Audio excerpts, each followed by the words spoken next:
안녕하십니까, 이태현입니다. 자, 여러분 보세요. 제가 3위안짜리 쌀국수 면을 팔고 있는데 보세요. 손님이 한 명도 없습니다. 보이십니까? 사람 있습니까? 하루 종일 했는데도 겨우 40위안밖에 벌지 못했습니다. 상점에 물건을 반품했으나 환급을 해주지 않습니다. 금액이 6만 위안이 넘는데 물건을 바꿔도 환급을 거부하고 있습니다. 제 빚은 제가 낭비해서 생긴 게 아니라 창업 실패로 생긴 것입니다. 반평생을 노력했지만 아무것도 얻지 못했습니다. 친구가 떠났습니다. 43세였는데 점심 먹고 소파에 잠깐 누웠다가 그대로 세상을 떠났습니다. 심근경색이었습니다. 80년대생, 90년대생 여러분, 이제는 그렇게까지 목숨 걸고 일하지 맙시다. 정말로 어느 날 갑자기 떠날 수도 있습니다. 저는 응급실에서 매일 죽음을 접합니다. 요즘은 30대, 40대도 갑자기 세상을 떠나는 경우가 많습니다. 저희 응급실에서는 매일 이런 일을 봅니다. 젊고 건장했던 사람들 중에 죽은 사람은 죽고 다친 사람은 다치고 떠난 사람은 떠났습니다. 거의 이곳에 남아있는 사람이 없습니다. 정말 거의 없습니다. 노인이 아프면 돌봐야 할 사람이 필요하고 아이는 여기저기 돈이 들어갑니다. 집에 돌아가 부모를 모시려 하면 수입이 끊기고 밖에 나가 돈을 벌려 하면 부모를 돌볼 사람이 없습니다. 부모도 잘 모시고 아이도 잘 돌보고 싶지만 결국 어느 쪽도 제대로 챙기지 못하게 됩니다. 만약 어느 날 제가 깨끗하지 않은 돈을 벌기 시작한다면 저를 이해해 주십시오. 삶이 정말 뜻대로 되지 않습니다. 양산에 오른 사람 중에 자발적인 사람은 없습니다. 모두가 어쩔 수 없이 내몰린 것입니다.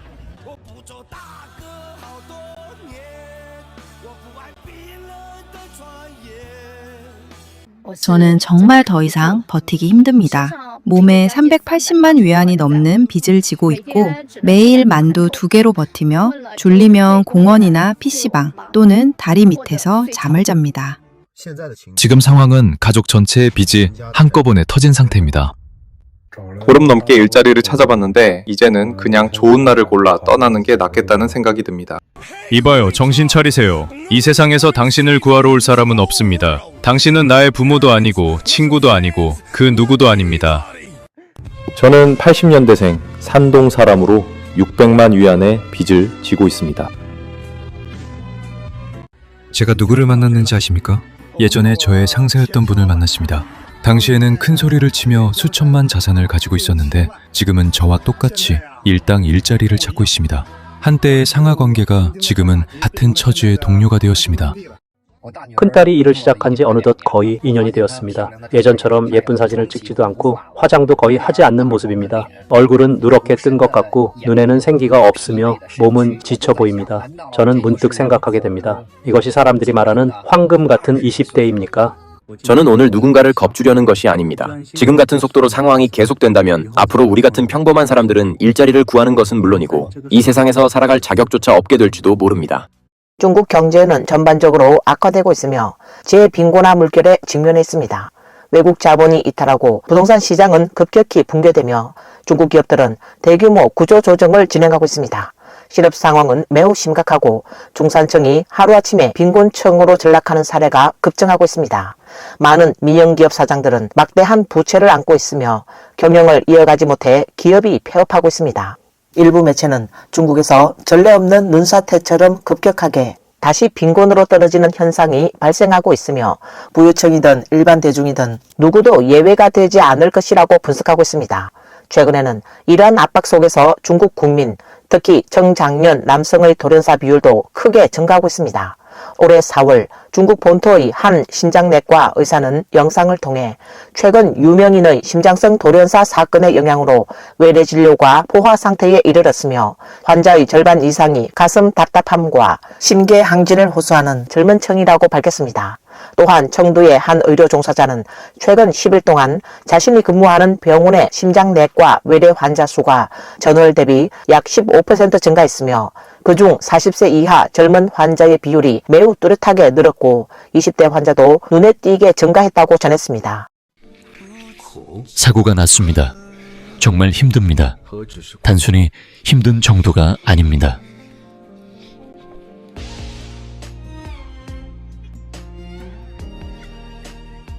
168만 위안을 투자한 가게인데 보시다시피 내일이면 문을 닫게 됩니다.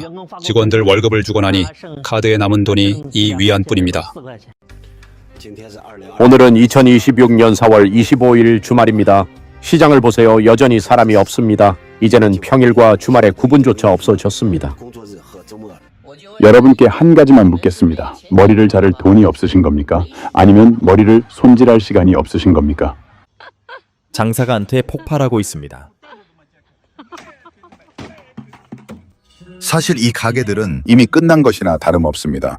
단지 인정하지 않을 뿐입니다. 이 거리 전체를 보세요. 전부 임대 중입니다. 임대를 내놔도 들어올 사람이 없습니다. 지금은 많은 사람들이 이미 무너지고 있습니다. 확성기로 외쳐도 소용없고 아무리 외쳐도 소용없습니다. 사람이 없습니다. 정말 없습니다.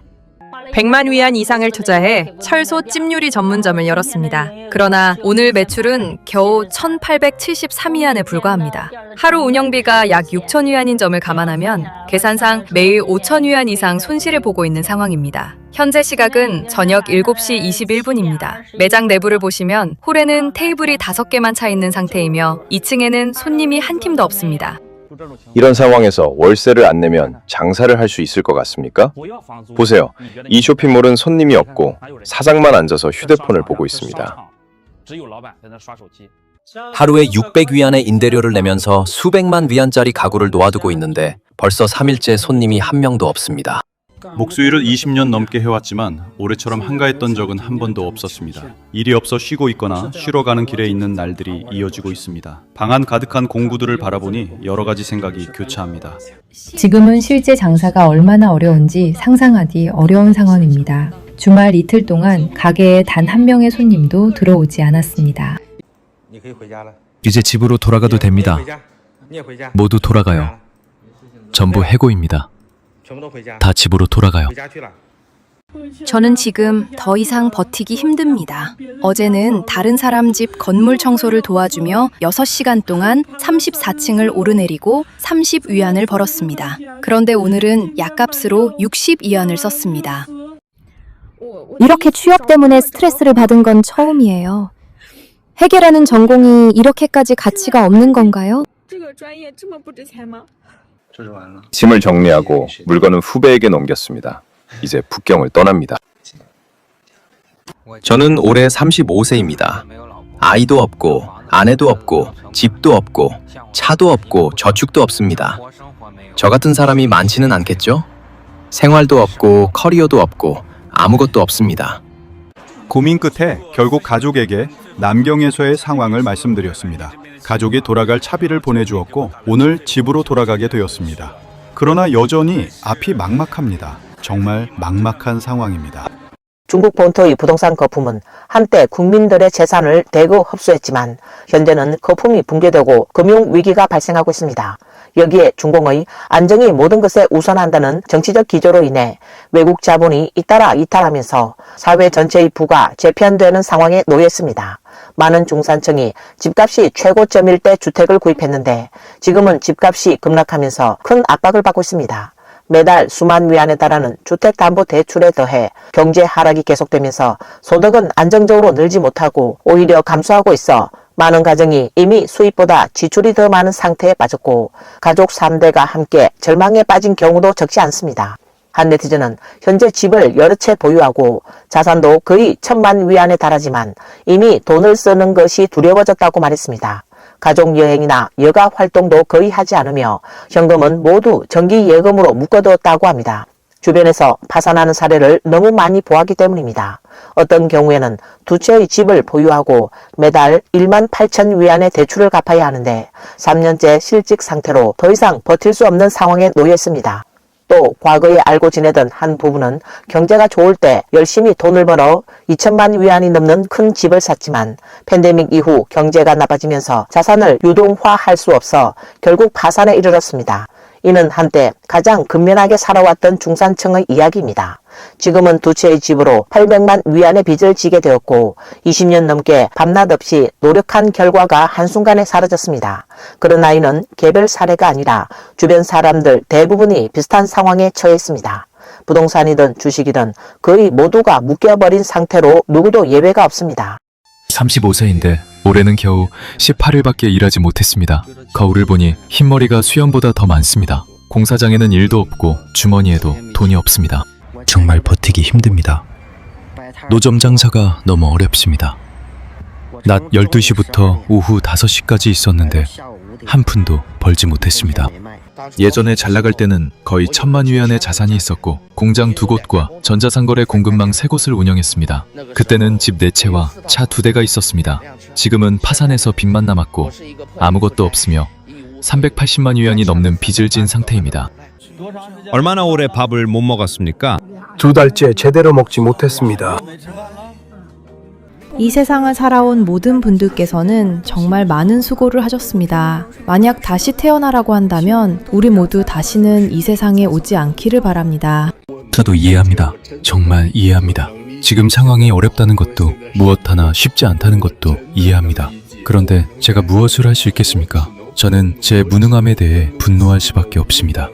제 사촌 동생은 싸움으로 인해 3년형을 살고 나온 뒤 택배 분류 일을 했습니다. 그런데 어느 날 전화가 와서 그 일을 그만두고 다시 교도소로 들어가고 싶다고 말했습니다. 밖에서의 삶이 교도소 안의 삶보다 더 낫지 않다고 느낀 것입니다. 일부 전문가들은 젊은이들이 누워버리지 말고 노력해서 계층을 넘어야 한다고 말하고 있습니다. 그러나 이 주장이 과연 현실적인지 의문입니다. 계층이라는 것이 단순한 노력만으로 넘어갈 수 있는 것입니까? 실제로는 상당 부분이 이미 물려받은 조건에 의해 결정되는 것이 아닙니까? 한쪽에서는 고급 차량을 타고 고급 호텔에서 생활하며 여유로운 삶을 누리고 있습니다. 그렇다면 최소한 그 격차를 완화할 수 있는 방향에 대해서라도 고민이 필요하지 않겠습니까? 어떤 사람은 시내에서 주택담보대출을 갚고 어떤 사람은 다른 성에서 대출을 갚고 어떤 사람은 산동에서 어떤 사람은 상해에서 또 어떤 사람은 북경에서 어떤 사람은 광주에서 대출을 갚고 있습니다. 결국 모두가 주택대출이든 자동차 대출이든 빚을 갚고 있는 상황입니다. 중국 경제는 투자, 수출, 소비라는 세 가지 핵심 동력이 동시에 약화되면서 민간 기업의 도산과 오프라인 매장의 폐업이 잇따르고 있습니다. 실업자는 곳곳에서 늘어나고 있으며 도산과 실업의 물결이 전방위적으로 확산되고 있는 상황입니다. 공장 가동 중단과 임금 체불 역시 일상적인 현상이 되었습니다. 한때 전국 GDP의 약 5%를 차지했던 건자재 산업조차 2026년 들어 심각한 침체를 겪고 있습니다. 과거 번성했던 홍성, 미기롱, 그란지가와 같은 대형 유통 매장들도 지금은 찾는 사람이 거의 없는 상태입니다. 연간 수익 수백만 위안을 기록하던 사업자들조차 현재는 침체를 버텨내지 못하고 손실 속에서 가게 문을 닫는 사례가 늘고 있습니다. 많은 업자들이 고가 매장에서 철수해 저가 창고형 매장으로 이동하고 있으며 대형 주문을 기다리던 방식에서 벗어나 소규모 수리 업무를 맡거나 심지어 이동식 영업 형태로 전환해 주거지역을 직접 찾아다니거나 틱톡과 같은 플랫폼을 활용해 생존을 모색하고 있는 상황입니다. 한편 과거 번성했던 일선 도시들 역시 전반적인 침체 양상을 보이고 있습니다.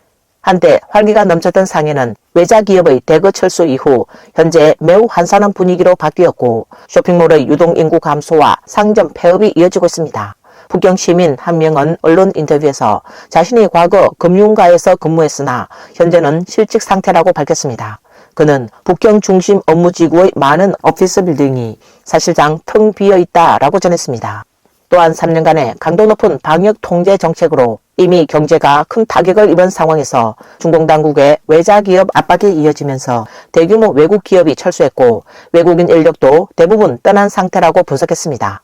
여기에 더해 중국 내 부유층까지 해외로 빠져나가고 있으며 결국 남아있는 사람들의 생활 여건은 더욱 어려워지고 있다는 분석입니다. 오늘 뉴스는 여기까지입니다. 시청해 주셔서 감사합니다.